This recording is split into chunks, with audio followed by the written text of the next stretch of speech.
Good evening. Thank you. I am Chancellor Alexander Cartwright, and I am thrilled to see so many people from our community come out to share in this special event. Thank you for your passion and commitment to this great university. And what an amazing opportunity this is to hear from our 2018 Nobel Laureate in Chemistry, Dr. George Smith. George is truly Mizzou made. For starters, he spent more than 40 years here at Missouri's flagship university. He is currently the Curator's Distinguished Professor Emeritus of Biological Sciences and is a fellow in the American Association for the Advancement of Science.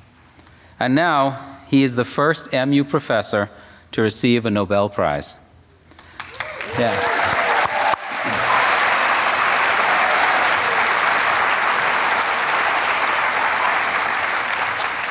I could go on and on about George's accomplishments. If you've had a chance to hear his Nobel lecture, which is great, by the way, you've heard him talk about the importance of the science community to his career. We can see this sense of community in the immense value of his groundbreaking discovery, phage display. Among other things, George's research has been used in many different applications by other scholars.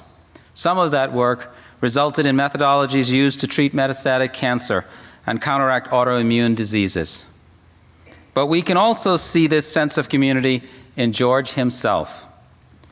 In the time he spent visiting a classroom and meeting the students, on the same day he found out he won a Nobel Prize. And in his colleagues, postdocs, and former students and family who talk about his dedication to the public good and his humility.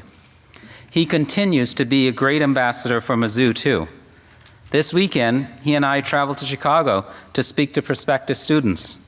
Then in April, he's headed to Washington, D.C. with other Nobel laureates to speak to Congress about the value of research. As you can see, George is pretty busy. Back in the fall, when we thought about how to honor such a remarkable spokesperson for our university, someone mentioned that George rides his bike everywhere. We decided that our Nobel laureate should not ever have to worry about finding an empty bike rack.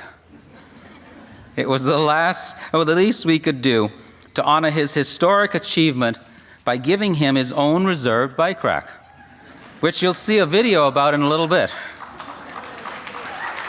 Yes. Of course, that's just so we can save the time and have him try to win another Nobel Prize. But first, you will get to hear from George himself. Tonight, we are all fortunate enough to hear him present on his discoveries. Then a few of us will join him on stage for a panel discussion about the Nobel Week events in Stockholm, Sweden. After that, we will have a very special announcement for you. At the conclusion of the evening, George will be informally available for questions in the foyer. Like everything we've done since we found out George won his Nobel Prize, tonight's event is a celebration of innovation and results-driven hard work. We want to highlight how the work from our community of faculty, staff, and students doesn't just impact our campus, but affects the world. It's people like George and many of you here today that make Mizzou one of America's leading research universities. We see it as our responsibility to give people the chance to work on new ideas, to take their research to places that aren't even on the map yet. That's what discovery is, the challenge and the opportunity to transform how we think and how we live. I was fortunate enough to see how George's discovery illuminates the promise inherent to basic science while we were in Stockholm in December for a week of Nobel celebrations. There, in the dark, but quite beautiful Sweden, Mizzou was right in the middle of those scientists, scholars, public servants, and citizens who are already changing the world every day. Since then, our Nobel news has afforded us the chance to highlight the many other ways we are extraordinary on new world stages. As we look to the future, we will invest in the kind of innovation that helped George conduct his life-changing research. A great example of this is our Precision Medicine Initiative. The highest priority, not just for Mizzou, but the entire University of Missouri system, this initiative will help us translate bench research to bedside treatments for illnesses prevalent in Missouri and beyond. I've said it before, and I'll say it again. What we do here changes lives. I am constantly amazed by the excellence I see across campus and around our state. And I can't thank George enough for helping us tell the Mizzou story more profoundly. Now, I'm excited to turn the stage over to him. Please help me welcome our 2018 Nobel laureate, George Smith.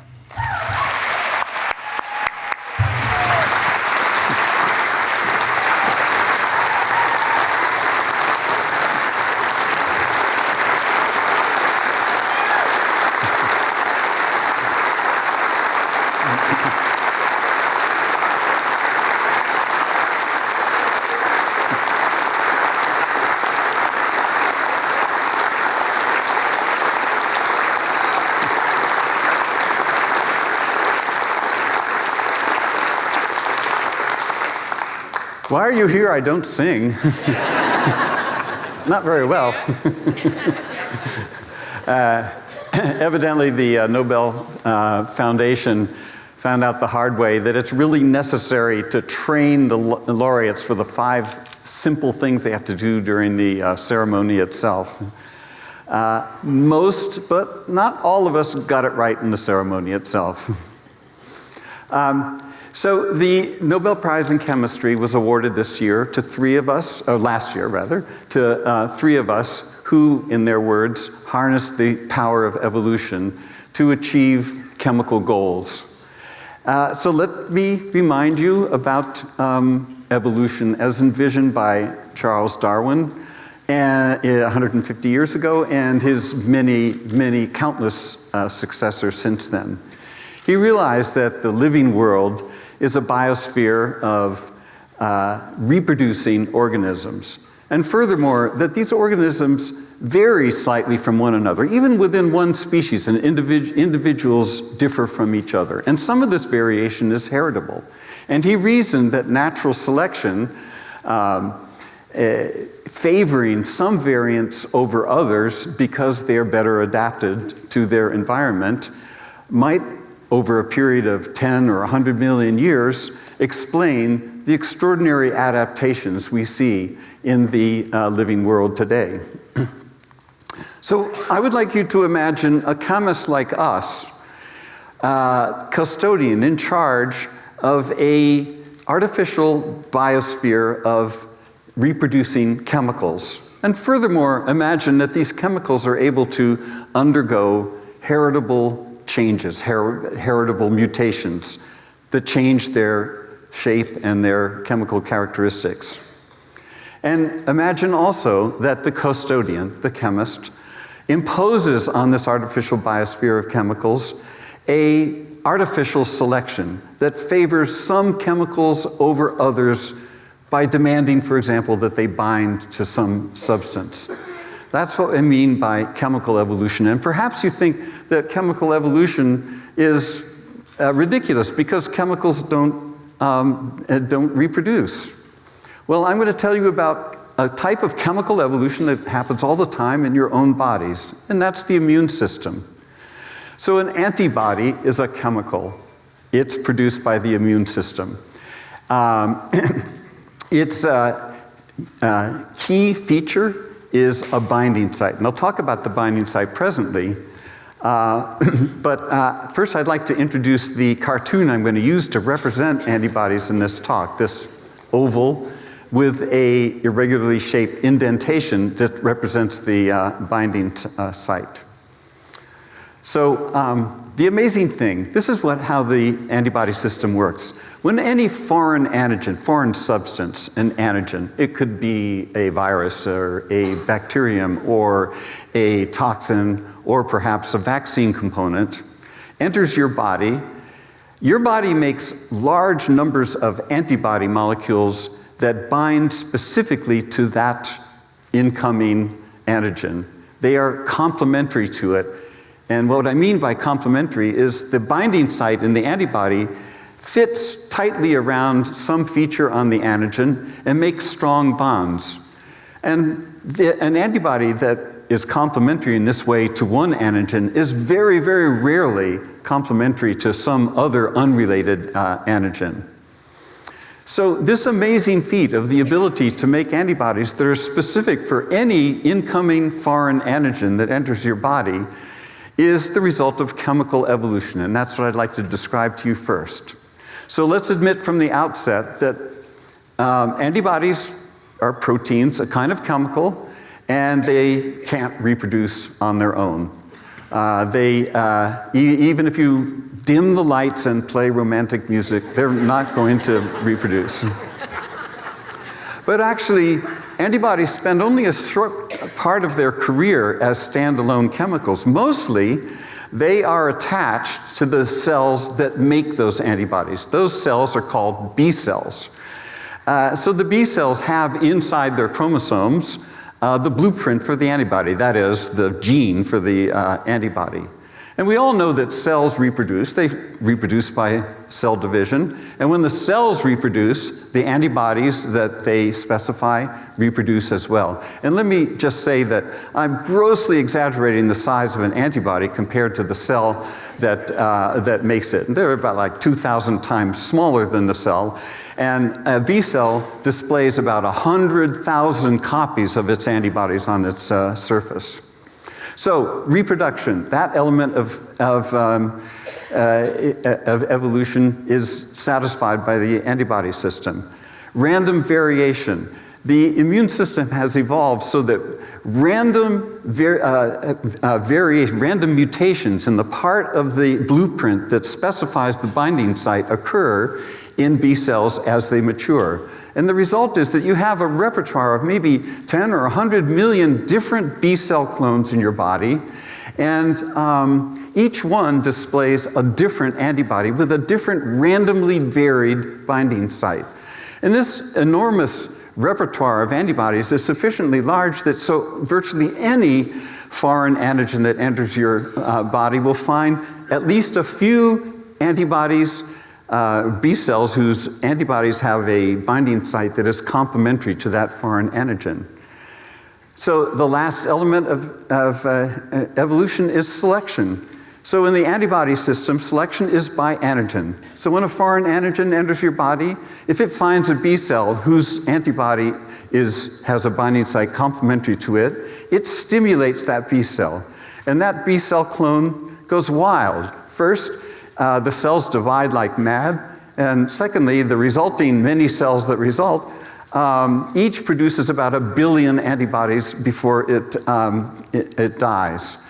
And that's how your antibody is able to make an enormous response of a vast number of antibodies against any foreign antigen that enters your body. And those antibodies help protect you against the foreign antigen if it's harmful. But it doesn't care whether it's harmful or not. It still makes antibodies if it's a foreign antigen. So in summary, how does the antibody response system meet the challenge of making a huge number of antibodies for any foreign antigen that happens to enter the body? It's not because antibodies have evolved specifically for every antigen that might ever enter into your body. It's because the immune system has evolved a huge variety of antibodies, a system that generates a huge variety of antibodies, plus a selection system so that only those antibodies that are complementary to an incoming antigen are produced because of the stimulation of their B cell clones. So my co-laureate, Greg Winter, is an immunologist, and he used phage display technology developed here at Mizzou to create a completely artificial substitute for the natural antibody response. Phages are viruses that infect a bacteria, and they come in all sizes and shapes, but the particular kind of phage that's used in phage display are filamentous phage. And here's an electron micrograph, and you can see why they're called filamentous. They're thread-like. So the goal of the research, of this research, is to create a system for creating an antibody against any chosen target antigen, chosen by the experimenter, bypassing the expense and the many strong constraints of the actual natural antibody response. So in the natural response, antibodies reproduce because the B cells that carry them reproduce. In the artificial response, the antibody is carried not by a B cell, but by a phage. But the phage, in its chromosome, also contains the blueprint for the antibody, the gene for the antibody. Maybe you're worried about phages being unable to reproduce. Well, don't, because phages are the world champions at reproduction. In fact, if you have a 1 liter culture of bacteria and you drop a single phage in that 1 liter culture on Monday and shake the flask overnight at body temperature and come in on Tuesday, there will be 10 to the 15th phages there. 10 to the 15th. Okay, 10 to the 6th is 1 million, 10 to the 9th is 1 billion, 10 to the 12th is 1 trillion, and 10 to the 15th is 1,000 trillion or a bazillion. Variation. In the artificial system, variation is produced by recombinant DNA techniques, and the result is a repertoire of about 100 billion different phage clones, each displaying a randomly varied antibody with a slightly different binding site. This repertoire is much bigger than the natural repertoire you have in your own bodies. And so it's not surprising that with such a huge repertoire of possible antibodies, that almost any target antigen that the experimenter might choose will find at least a few antibodies in that repertoire that bind it tightly. We call this artificial repertoire of phage-displayed antibodies a phage antibody library. And the artificial system also includes a way of using the target antigen in order to select out of that enormous repertoire of antibodies the very few that will bind tightly to that antigen. So let's summarize. How does the artificial system meet the challenge of being able to create an antibody specific for any target antigen the experimenter may choose? It's not because the scientists are clever enough to design an antibody that is specific for any antigen. Rather, it's because they have created an enormous repertoire of antibodies plus an artificial selection system that allows the target antigen to be used to specifically select those members of that repertoire that bind tightly to that antibody. Artificially produced antibodies can act as medicines, and in fact, the 6 of the 10 best-selling medicines in 2016 were artificially produced antibodies. And the top-selling one, Humira, resulted, at least in part, from phage display technology, much as I've described. For some people who suffer from rheumatoid arthritis and other autoimmune diseases, Humira is a wonder drug that completely changes their quality of life. So it's not surprising that it's such a popular medicine. A major reason why the company that sells Humira makes a lot of money is that they charge $57,000 for a year's supply in the US. So for most patients, that's paid for in large measure from their private health insurance or perhaps from Medicare or Medicaid. But if a patient is among the 44 million people in the United States who don't have health insurance, and if they're not rich, they may well not be able to use Humira. Also, I should point out that Humira emerged from a vast international, global, interconnected network of scientific discoveries and technological innovation, the overwhelming majority of which were carried out in academic labs with public support, including our lab here at Mizzou. And so society may well be justified in demanding that the benefits of the research that they have paid for as a society be more equitably distributed.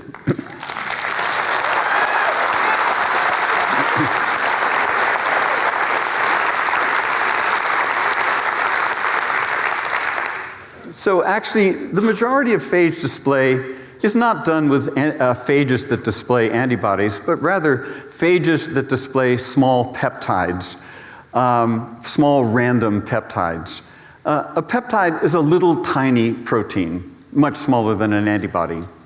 And in fact, my longtime colleagues Sue Deutscher and Tom Quinn here of the biochemistry department use phage display of peptides to select peptides that will home to tumors, to human tumors carried in experimental animals. So here's an example of a mouse carrying a human breast cancer tumor, and the peptide is attached to radioactive metals, and that radioactively labeled peptide is injected into the animal. And as a result, the homing peptide homes to the tumor and makes the tumor radioactive. And that allows the tumor to be imaged in the whole living animal without necessity of any surgery. So you can see the tumor is well delineated by the radioactivity here. The kidney is also, and that's because peptides that don't home to the tumor get excreted through the kidney. So that's entirely expected. Here's on the right is a picture of one of these phage peptide libraries. It was a library that was generously donated to us by colleagues in Japan, and they also gave us permission to hand out the library to anyone else that wants it for free. Many others in the phage display community have made libraries of innovative design, and some of them also make their libraries available for free to other researchers. And also there are a few libraries that you can purchase at reasonable cost from biological supply houses. And so you already know from Tom and Sue's work that I just described that from such libraries you can select a wonder like a peptide that homes to tumors. But who knows what else could be selected. What other wonder could be selected from these libraries? Maybe a cheap substitute for Humira, or a malaria vaccine component, whatever the imagination of the scientific community can come up with. So I regard this as the egalitarian neighborhood of the phage display community. And I can only hope that it will serve as an inspiration for science that is open and free and public, even beyond the time when the technology itself has become obsolete. Thank you.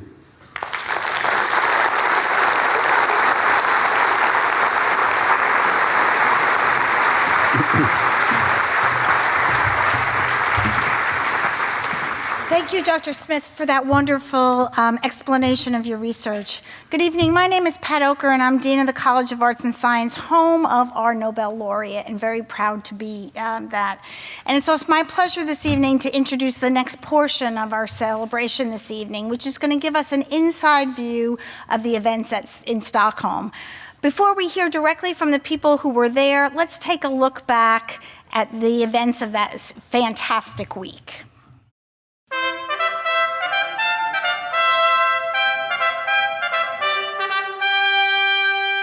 George Smith of the University of Missouri in the United States.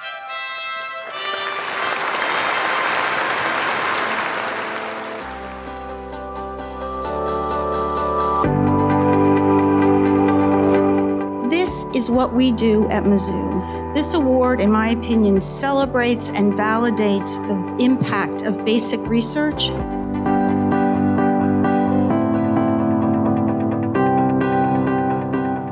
It's always great to meet someone who could win a Nobel Prize, but then also be such a humble person. So I feel that I'm accepting this award as a representative of my science community. And I say my science community because I belong to the community, not because the community belongs to me.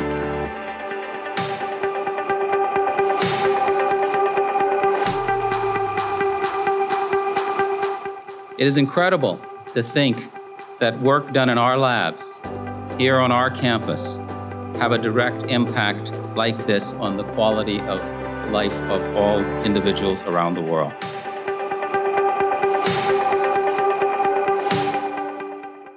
I would just like to say one more thing. M-I-Z!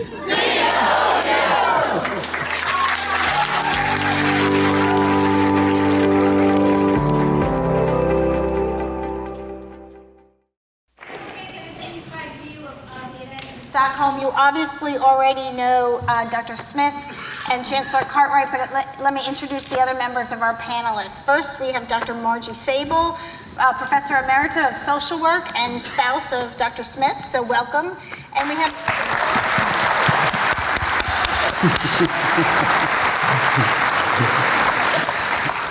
And we have two students from the journalism school who had the, I hope, pleasure and great fortune of covering the events in Stockholm. With us this evening, Meg Cunningham and Savannah Rudisell. Thank you.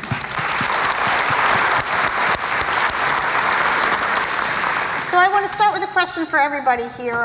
Set the scene for us. Tell us what it was like, the strongest impressions that you have of the events in Stockholm. Margie, can we start with you? What was it like that week?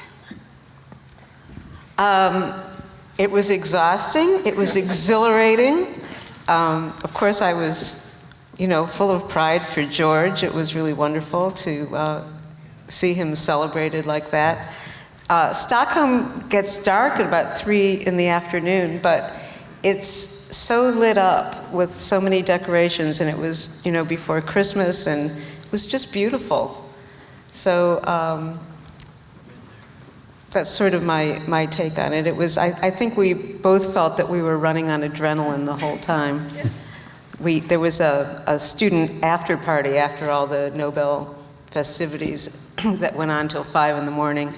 And we left at 3:30, but I was wide awake. We just, it was just very exciting. Anybody else? Impressions of Stockholm that week? Yeah, all of the locals were very excited for the ceremonies and just very excited to kind of be in the energy of the city that week. There were a lot of people just out on the streets kind of walking around. And again, with the Christmas, someone told us, the winter is so long and dark and sad that we celebrate Christmas for as long as we can. So we ran into a group of carolers and talked to them for a while. So yeah, and everyone was very excited to kind of show Sweden off for the week. So yeah. George, any? Yeah, well, didn't you have to move all your belongings to Stockholm? Yeah, unfortunately. I was finishing up an internship in Washington, so I had to move my apartment with me, but that was a minor inconvenience compared to everything else.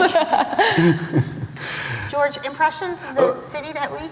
Well, it's not the impressions of the city, but the impressions of the whole week. And to me, the center was our family and the colleagues that were our guests, and also Chancellor Cartwright and Linda, and the people from Mizzou and our family that were there.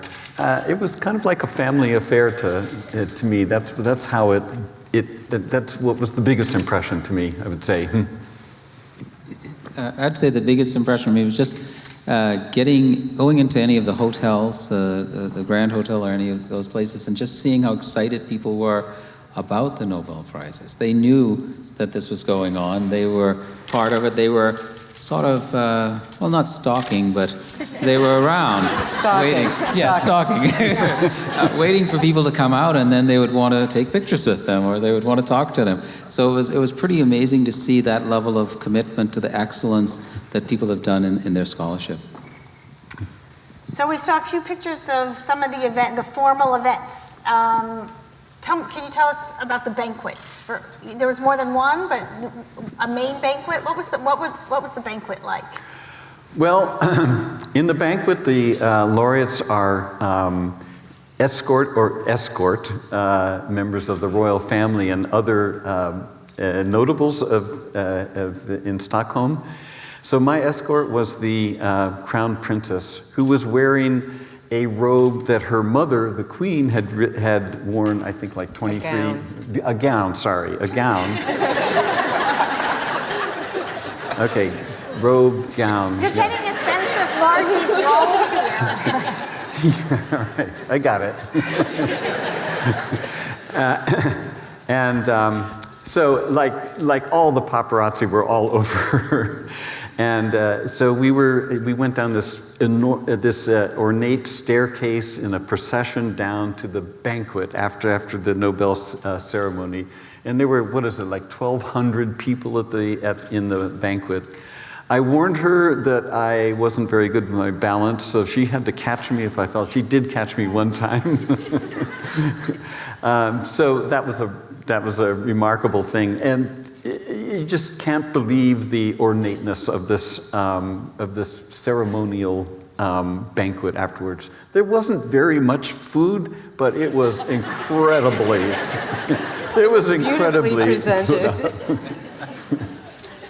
So the banquet was a big. Everyone was escorted at the head table. They called it the table of honor, and George, as he said, escorted the Crown Princess Victoria, who wore her mother's dress. And this was a big deal because she was making a statement about recycling, sustainability, renewal, that sort of thing. And all the fashion magazines picked it up, and Town and Country and all these magazines, people sent me pictures because it said, Crown Princess Victoria is wearing her mother's gown, and George was the arm candy next to her. And then the next night, we went to a smaller banquet in the palace of only about 100 people, and George got to escort the Queen, and sit next to her. So he had quite a remarkable experience. I was escorted the first night by the Speaker of Parliament, and the second night by the Prime Minister, who told me that this was on a Tuesday, and he said, my job will be ending on Friday. Because I think he was voted out, or he was going to be voted out. But it was just really unbelievable. I feel like I tell people that I'm just black and blue from pinching myself all the time. So were there special perks during the week of how you were treated or cared for? Nah. There? Yeah, we were royalty ourselves. So we had a person called an attaché, who's works for the foreign ministry, and he was our really high-level butler, you might say, for the whole time we were in Stockholm. He made sure George got to where he needed to be. Yes, otherwise, I don't think even you would have gotten me to the right place at the right time. So, and unlike Margie, he didn't complain when I asked for the 5th time, like, where are we going next? And then we also had a driver, Monica, and a huge Volvo SUV black with the Nobel Prize stenciled on each side. And so, actually, we thumped down to reality when we landed in Washington coming back. So, because everything was business class and so on. When we landed in Washington, I had to go through secondary screening because I had a very common name. So my passport was put in this yellow box, and I had to follow the yellow line to get into the country. We barely made our plane. So reality is hit. But in Stockholm, he really was treated like a rock star. There were people, as soon as we arrived at the hotel, there was a swarm of autograph seekers, and this is something that happens every year. People collect autographs of the Nobel laureates, and we got a little bit of a taste of the downside of being a rock star. I'm going to ask about the ceremony in a minute, but Chancellor Cartwright, can you talk? You were had a watch party for the. Can you talk a little bit about what the environment, what that was like? So you need to understand how this sort of works. I know we showed the watch party here. We showed the ceremony part itself, where you receive the medal.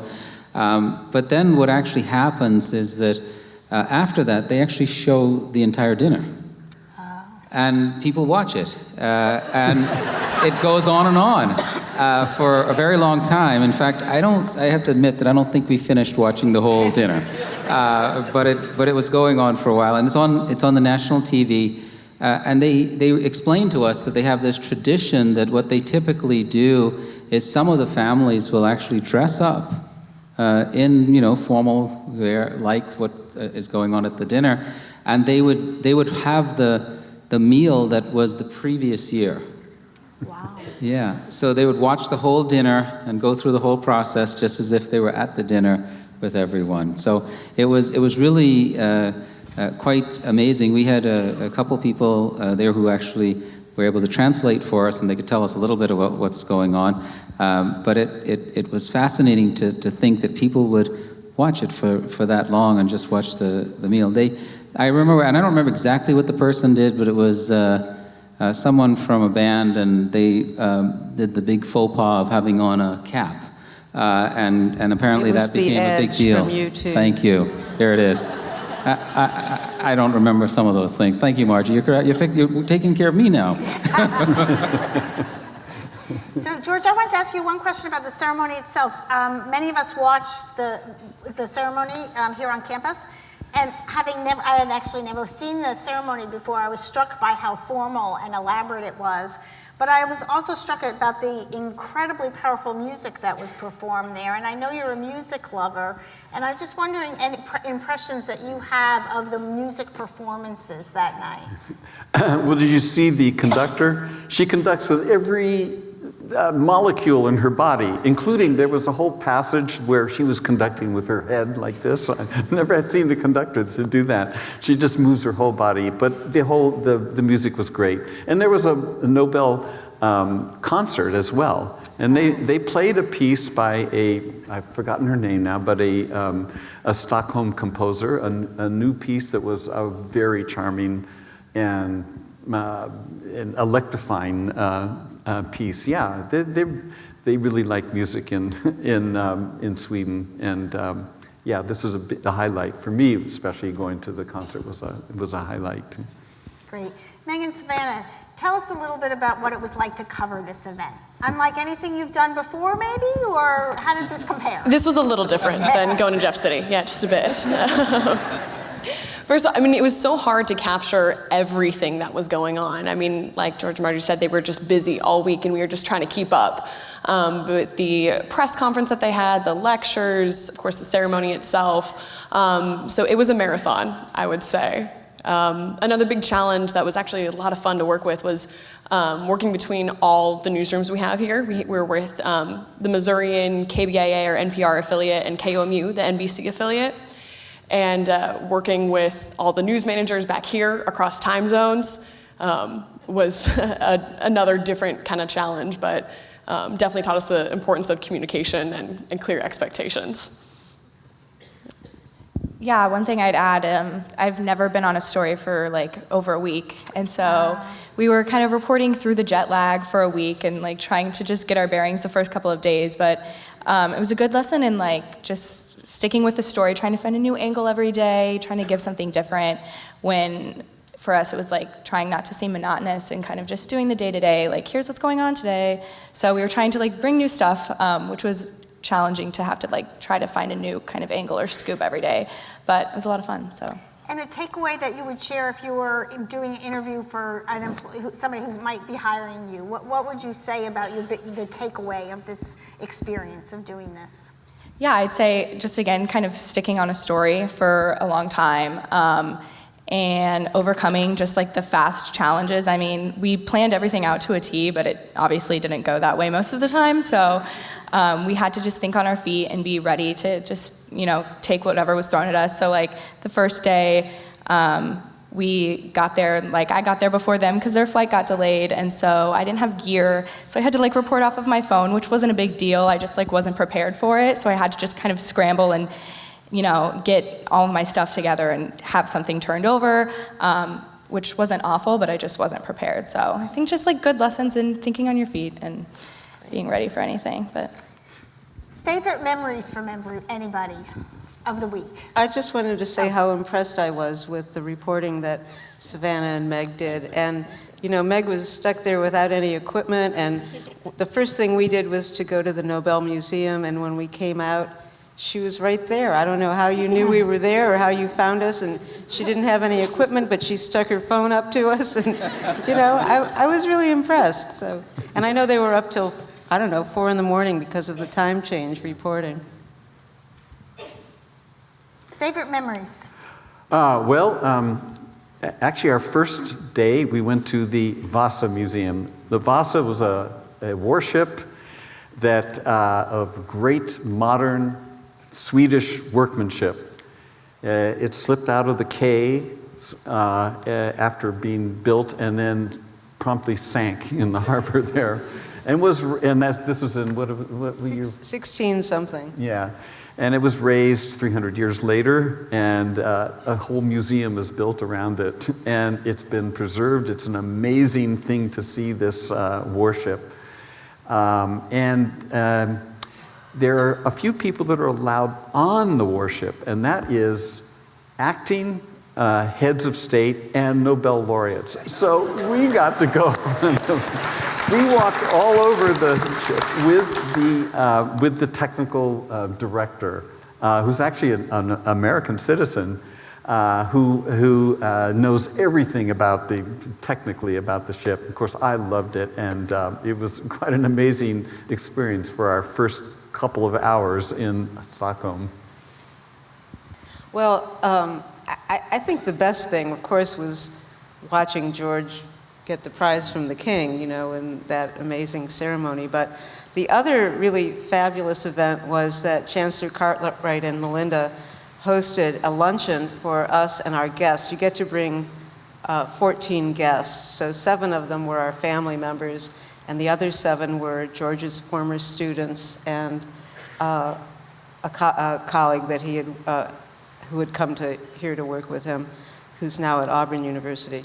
And so they hosted this beautiful luncheon in the Grand Hotel, and it was just a wonderful affair. And what he did was asked everyone to go around and talk about how they knew George, and then they started telling funny stories, and it was really fun. So that was another highlight for me. The language slipped down a little bit sometimes. There was brutal honesty.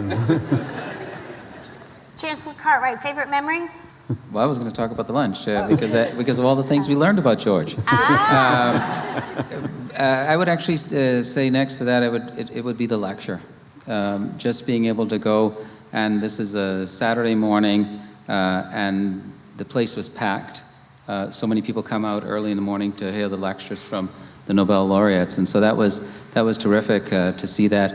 And I will say that George's lecture was the most accessible and actually the one that I think resonated with most of the people that were there. So it was really great to see that from a Mizzou professor. Great.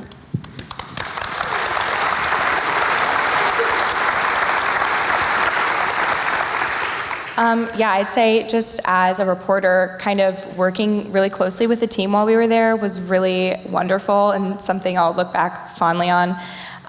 Just because I don't want to say it was like suffering, but we were tired and we were working hard.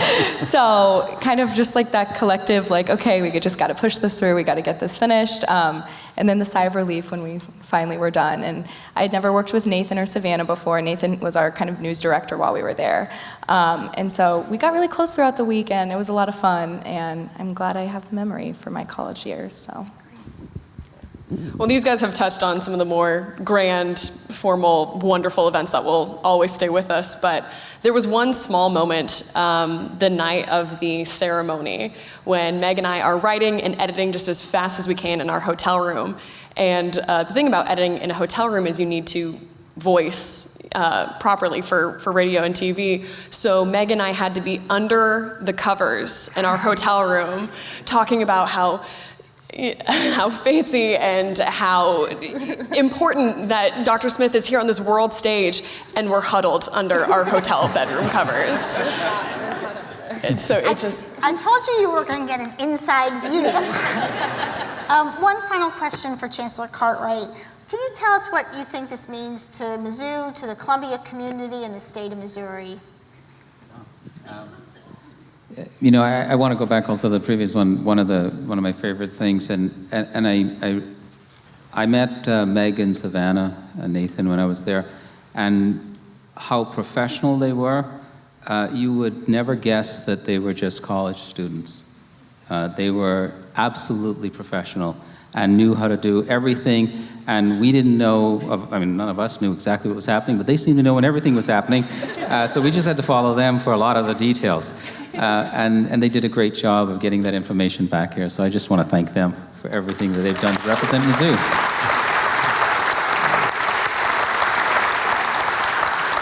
You know, for us, I think it reflects on the quality of the faculty that we have at this institution.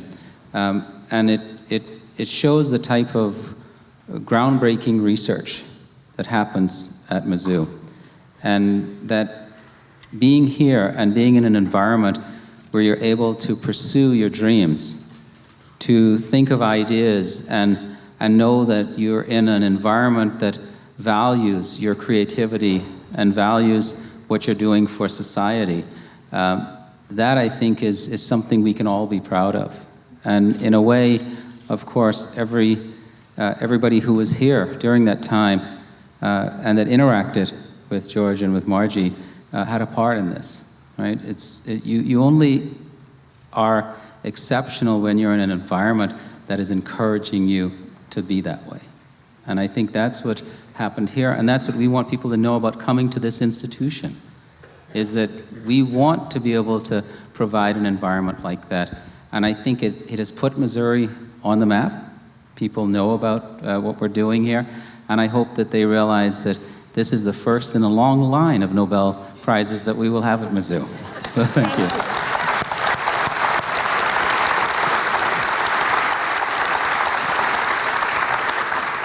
So as many of you know, this is a worldwide celebration, and of course we've been talking about the events in Stockholm, but we had some celebrations here in Columbia as well. And one of my favorites is one that Chancellor Cartwright has already mentioned, which is the dedication of the bike rack. Let's take a look at a short video showing us that event.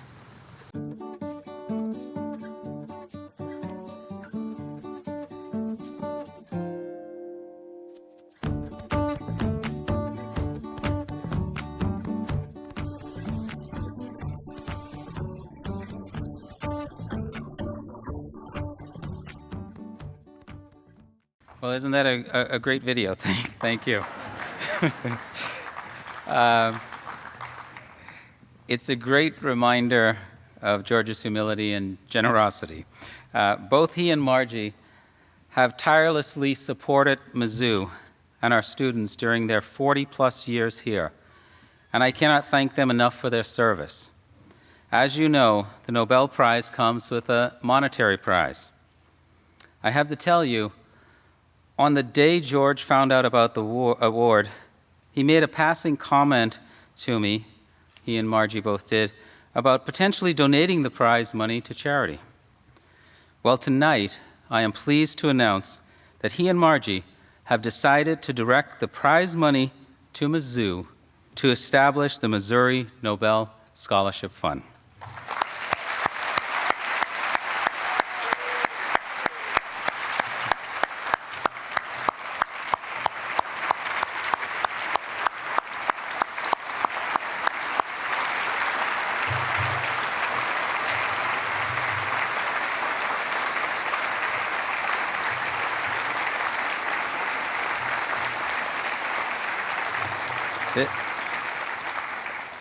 This truly remarkable gift highlights how much George and Margie share our passion for student success. We can't thank them enough for their immense dedication and generosity. A portion of their gift will be matched by both MU and the UM system through the Promise and Opportunity Scholarship Program.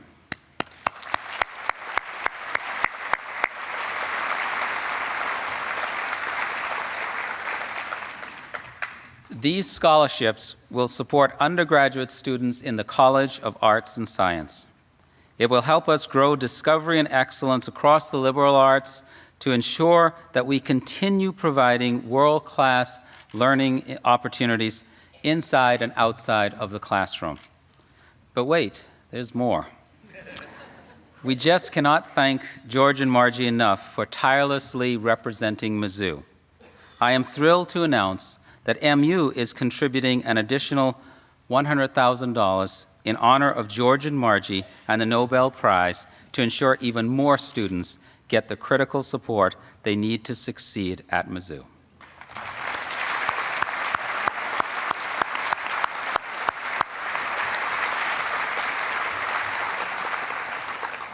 In fact, we are hoping to start a new tradition tonight.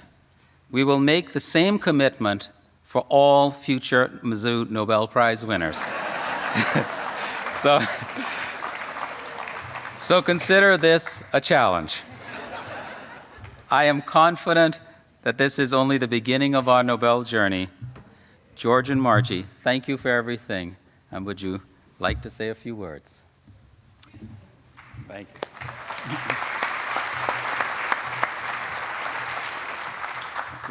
I'll say it from here. Well, I actually have a undergraduate degree, a Bachelor of Arts, not a Bachelor of Science.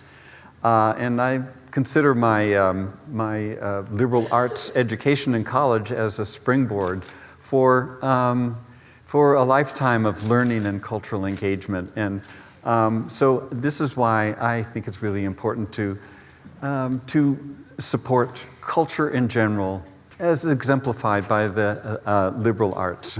And that's why we elected to give this award specifically to the College of Arts and Science. So thank you very much.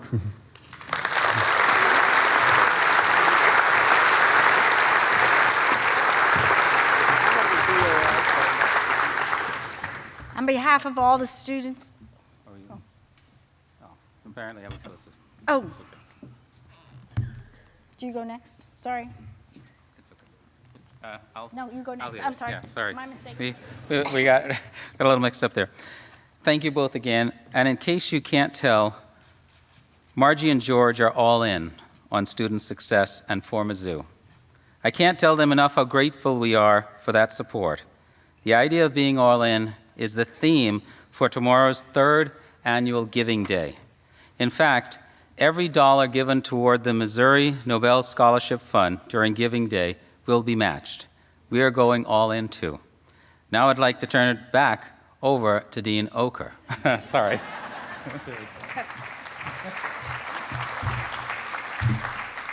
On behalf of all the faculty, staff, and students in the College of Arts and Science, I say congratulations and thank you for your generosity. We are truly, truly grateful. And as a sign of that gratitude, we have one final surprise before we say goodbye this evening. As many of you know, George is a longtime member of Columbia Chorale. They want to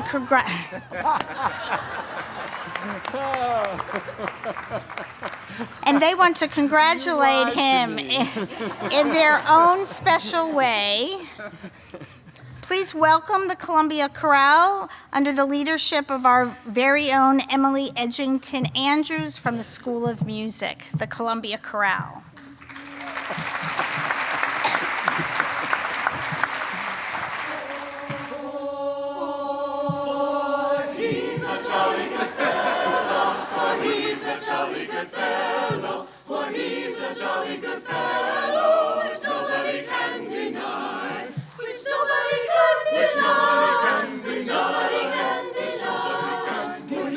Jolly good fellow, which nobody can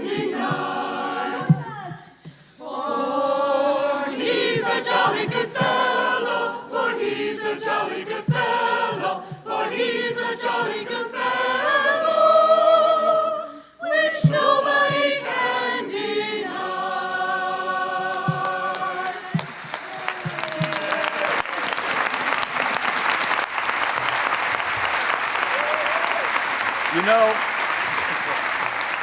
the first celebration after the announcement of this prize was in the Columbia Chorale rehearsal. In the middle of rehearsal, she kept the tenors, I'm a tenor, back for a special rehearsal. It was really weird that she did that, but when we went back out, there was a cake that they'd all baked, and that was my first celebration.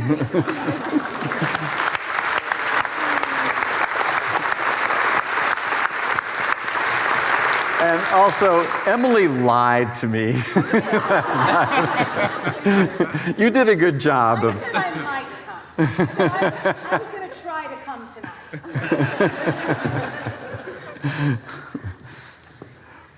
Okay, well, Thank you. Columbia Chorale. Yes. Thank you. You want to, yes. For those of you who don't know, George was a founding member of the Columbia Chorale in 1970-something. 78, so. Terrific. I want to congratulate George one last time on this honor, and I want to thank all of you for being here this evening to help us celebrate. There's only one way we can end this evening. M-I-Z. C-O-U. Thank you. Good night.